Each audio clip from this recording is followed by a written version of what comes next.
¿Por qué quiere ser presidente Tuto Quiroga? ¿Por qué quiere ser el primer mandatario de este país? Gracias, José Gary. Buen día. Y a horas del 6 de agosto de cumplir 195 años como República Independiente y Soberana, estoy postulando al cargo de presidente para reconstruir la economía con la capacidad y credibilidad que tenemos, asegurando la estabilidad, fortaleciendo el sistema financiero y proyectando la Bolivia que sueño para el 2025, corazón integrador de Sudamérica, verde, sostenible, digitalizada, en la central de la manufactura de baterías de litio, integrada al mundo, sin narcotráfico, sin corrupción.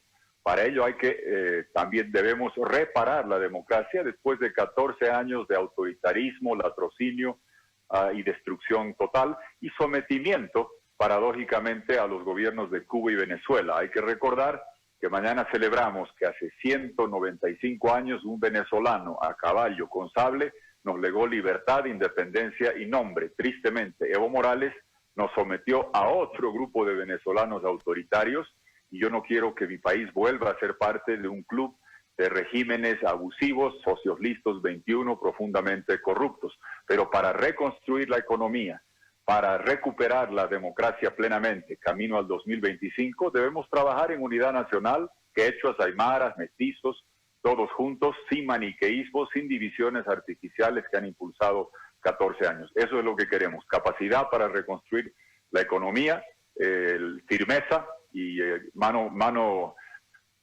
clara y rumbo definido para reparar la democracia y con unidad entre todos los bolivianos.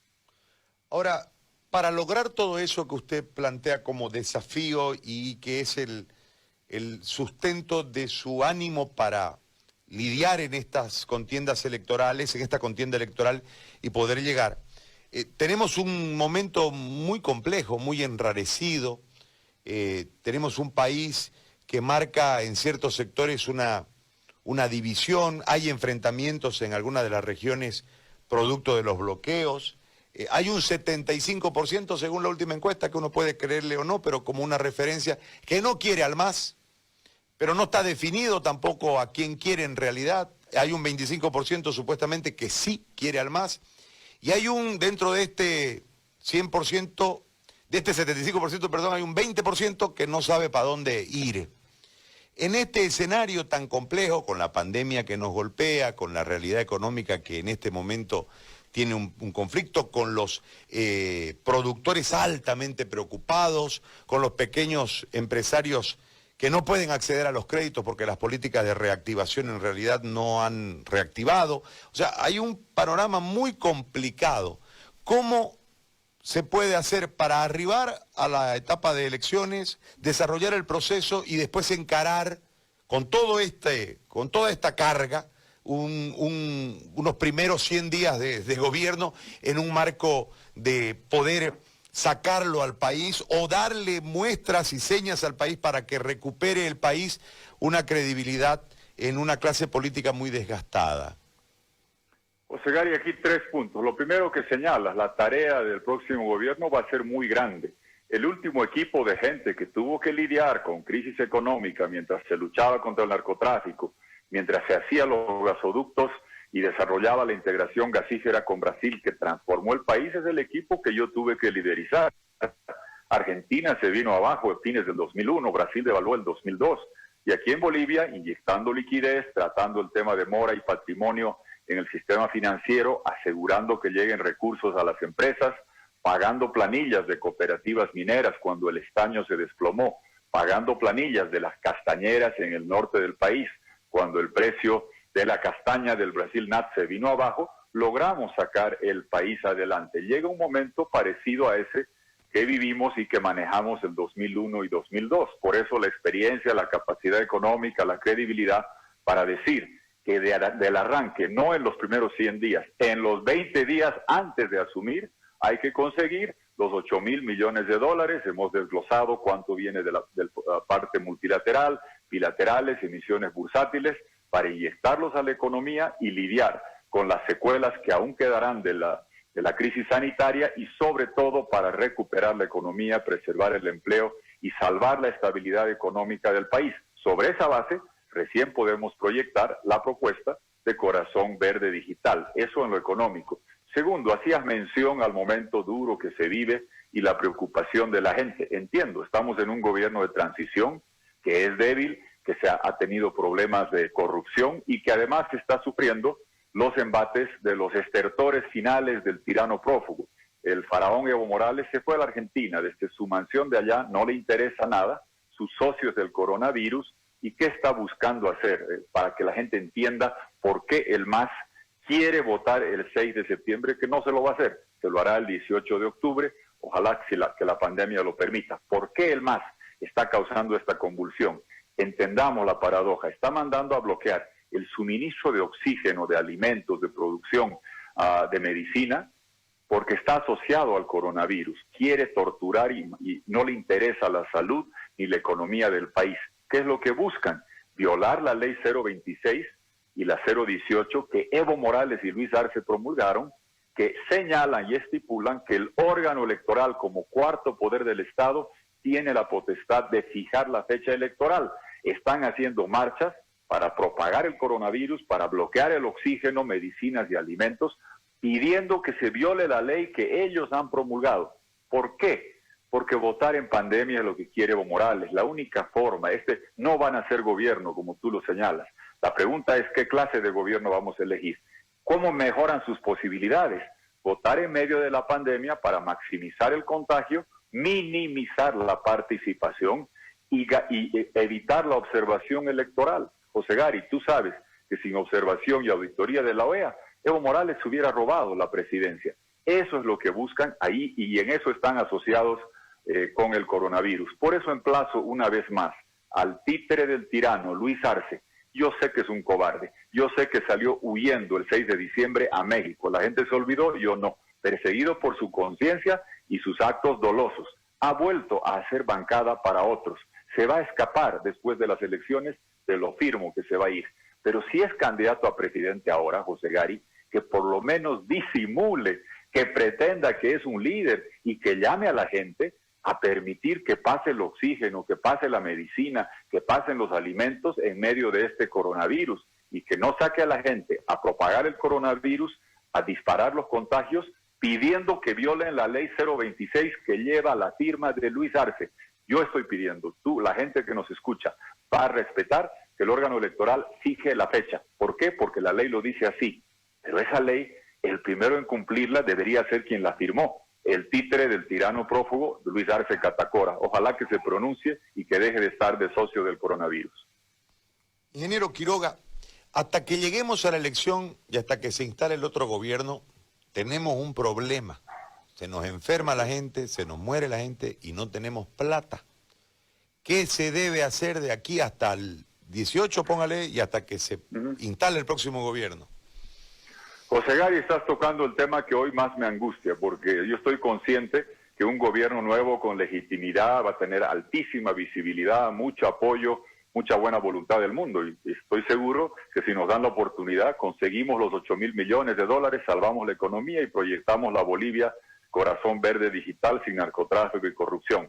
La pregunta del millón es cómo llegamos a esa fecha como tú lo señalas. Hemos venido hablando y proponiendo y sugiriendo cómo se puede redireccionar saldos de créditos que no se han desembolsado vía el Congreso. ¿Cómo se puede hacer swaps, intercambios de recursos que tienen en el exterior las AFPs para hacer un intercambio con la CAF y darle al país un poco de oxígeno vía dólares? ¿Cómo se podía manejar y no se ha hecho las cuentas fiscales con una cuenta única en lugar de, para no complicar a la gente, en lugar de parcelar 50 cuentas, cada una con su saldo, poner una cuenta única y que te genera un monto de liquidez más grande que te permite más flexibilidad en la inyección de recursos? Hemos hecho una serie de propuestas, pero hay algo central que la gente debe entender. Todos los países que están lidiando con los efectos perniciosos del coronavirus en la parte económica han requerido inyección externa extraordinaria, sea Estados Unidos, Europa, Japón, China, de bancos centrales sólidos con monedas fuertes. En América Latina, todos los países hemos recurrido a los créditos del Banco Mundial, BID, que no son como los de Lavallato, no son para obras corruptas con el doble de precio, son concesionales, son de largo plazo y permiten inyectar recursos. Acá eso está bloqueado porque Luis Arce, el títere del tirano, calla cuando bloquean las calles el suministro de oxígeno, medicinas y alimentos. Y con la otra mano bloquean en el Congreso la aprobación de créditos. No va a haber los 8.000 millones de dólares, José Gary, pero sí se puede aprobar la inyección de 1.000 millones de dólares, que es imprescindible en esta coyuntura. Converso con mucha gente activa en el área económica y estamos conscientes todos que tenemos la propuesta seria con la capacidad para traer los 8.000 millones de dólares, que es la vacuna económica cuando llegue el próximo gobierno. Lo que se requiere es el oxígeno en estos meses a través de la viabilización en el Congreso de esos cerca de 1.000 o un poquito más, 1.000 millones de dólares.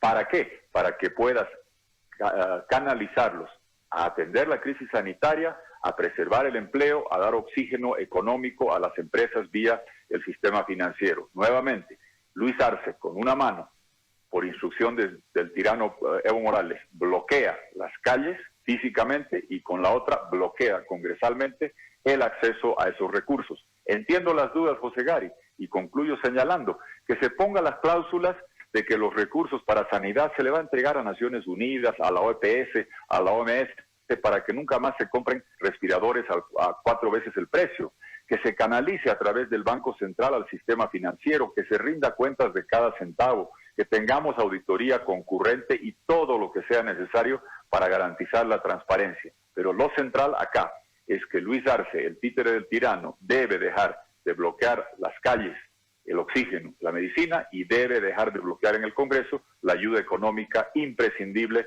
en estos meses hasta que tengamos un nuevo gobierno. Una pregunta. Nosotros hacíamos un análisis, hemos entrevistado a varias personas en relación a que, y basándonos en un dicho muy usado, en la tardanza está el peligro.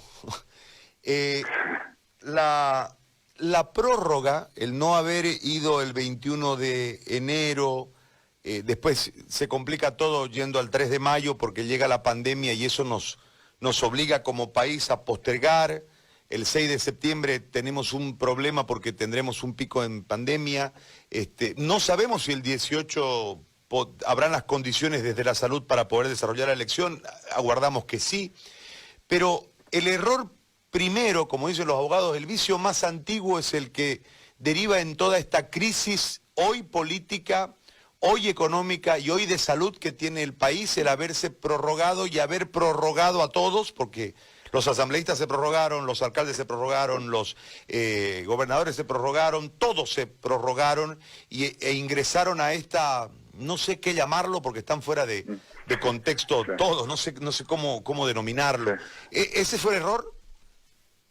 A ver, José Gary, yo lo denomino, para ser elegante, un periodo extraconstitucional, tanto para la presidencia, el Congreso, gobernadores, alcaldes, y ya todos han pasado los 5 años que tenían otorgados en la Constitución.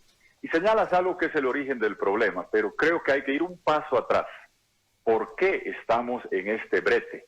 Porque el tirano cobarde prófugo violó la Constitución para tener un tercer mandato, desconoció la voluntad popular expresada el 21F para buscar un cuarto mandato, pretendiendo que ser tirano a perpetuidad era un derecho humano protegido por la OEA. La Corte de San José fallará de que no es, quedará sellado como golpista fraudulento, prorroguista Evo Morales. Y él, el 2019, no olvidemos que gasta 250 millones de bolivianos en hacer primarias inservibles en enero 2019, cuyo único fin era validar su postulación.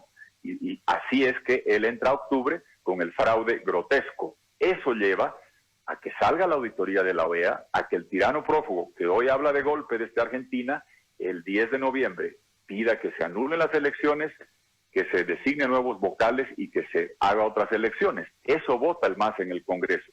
En este brete, en este mandato extraconstitucional, estamos porque nunca antes en la historia de América Latina alguien trató de buscar un cuarto mandato violando la Constitución con un fraude gigantesco detectado por la OEA. Eso nos lleva a este caos. Era imposible recomponer el órgano electoral y volver a hacer elecciones entre mediados de noviembre y enero. Por eso se da la extensión del mandato y obviamente que se extiende en democracia al ejecutivo, legislativo, a gobernadores, alcaldes. Tú no puedes decir lo que vale para la presidencia no vale para el alcalde de Santa Cruz o la alcaldesa de Santa Cruz o el alcalde de Cochabamba.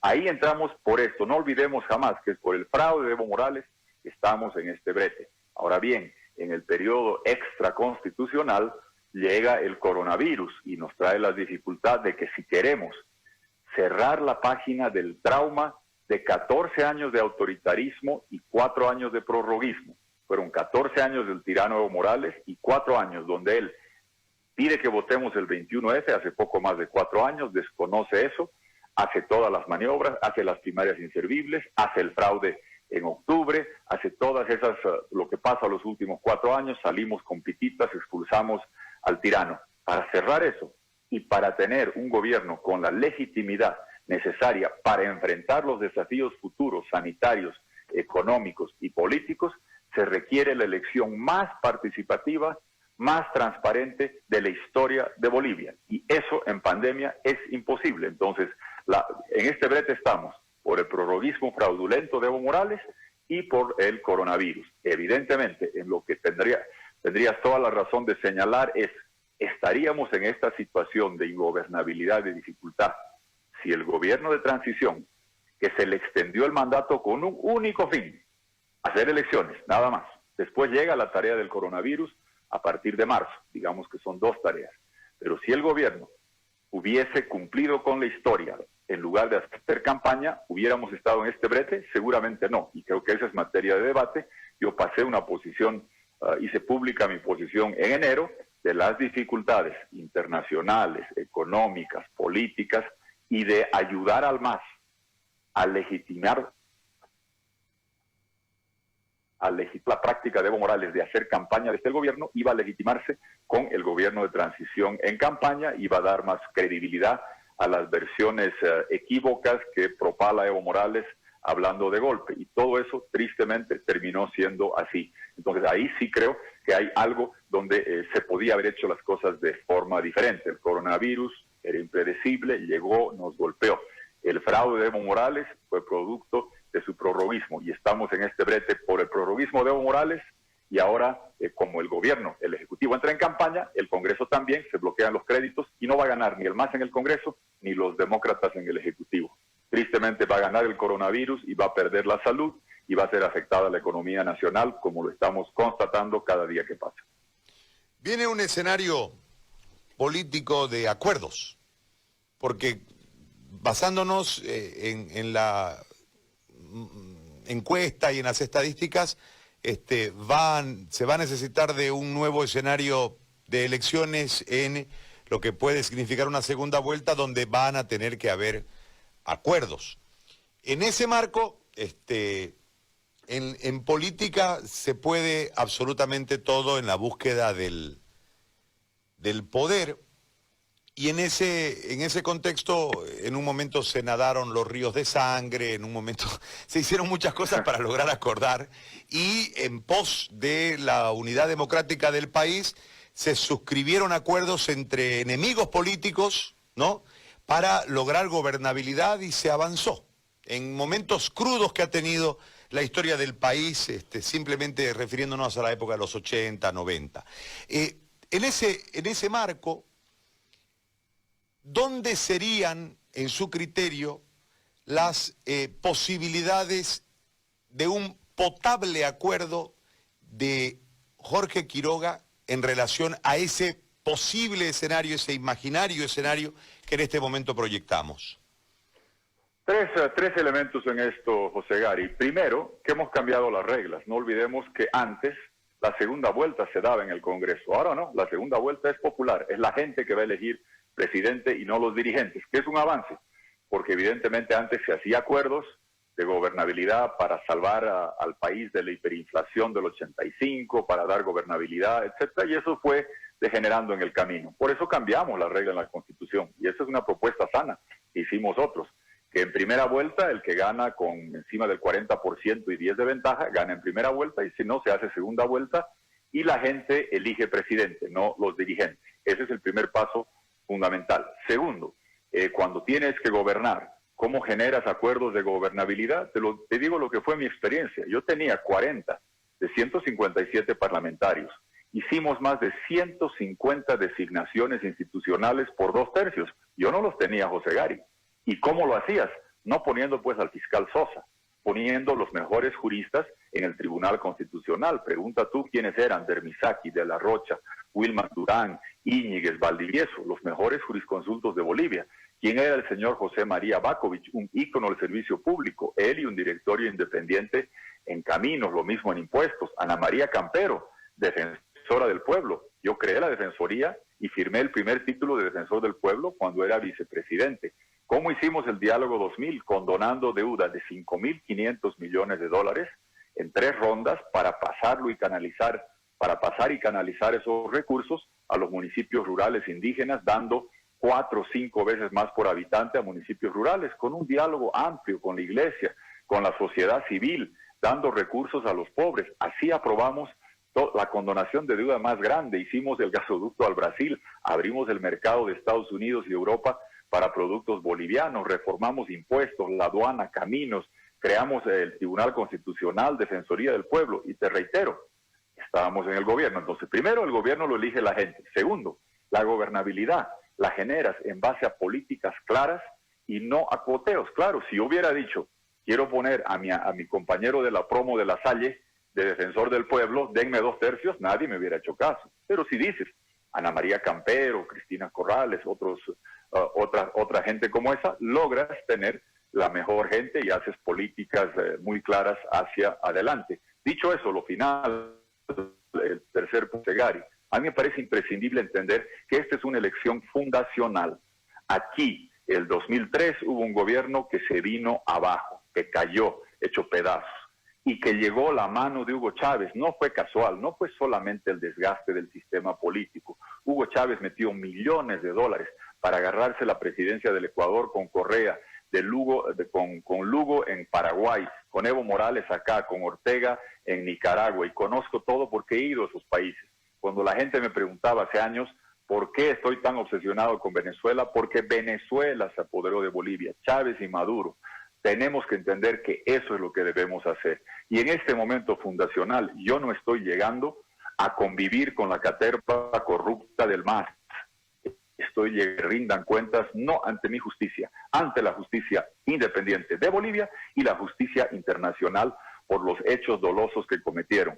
Evo Morales, y esto va a ser como Al Capone, 100.000 delitos y por el tema de impuestos fue que cayó. Aquí Evo Morales tiene un crimen que ya está en el sistema interamericano, que va a salir, la ejecución extrajudicial ordenada por Evo Morales de 2 europeos en su cama y un tercero de rodillas en la pista del aeropuerto con las manos amarradas. Michael Dwyer, recuerden ese nombre, va a ser el caso que tenga a Evo Morales en una celda fría en La Haya o escondido en Teherán o en La Habana. Así tenemos que llegar en este momento fundacional, cerrar la página de 14 años, reproyectar Bolivia, que rindan cuentas los que hicieron estos actos dolosos, y en ese marco yo voy a pedir que nos acompañen y nos ayuden aquellos que quieren tener un gobierno con capacidad económica para proyectar esa Bolivia corazón verde digital y con la firmeza y convicción democrática para que nunca más, jamás vuelva el MAS.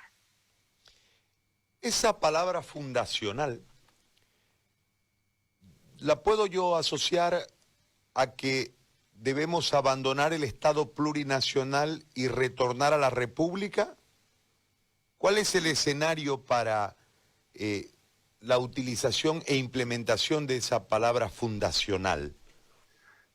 Es dejar atrás 14 años de autoritarismo, de amordazar la prensa, de proteger el narcotráfico de la coca del Chapare, de perseguir a los opositores, de someternos a Venezuela, de cerrarnos al mundo, evitando o autoexcluyéndonos de acuerdos de integración comercial mientras los otros países avanzaban, cerrando las puertas a la inversión, viviendo de abrir 2 grifos de gas que salían a Argentina y Brasil y gastando la plata sin límites, mucho más que la parte nominativa o enunciativa. En la Constitución, José Gary, dice república muchas veces más que plurinacional. Seguimos siendo una república. De lo contrario, ¿qué es lo que celebraba Evo Morales el 6 de agosto? Yo celebraba que teníamos una república independiente y soberana. Esa fue una treta que utilizaron, si recuerdas, el 2013, para para sostener que habían enterrado la República y que al ser un Estado plurinacional empezaba el reloj otra vez y el segundo mandato era en realidad el primer pluri y el tercero era el segundo. Esa fue una treta que utilizaron. Somos un país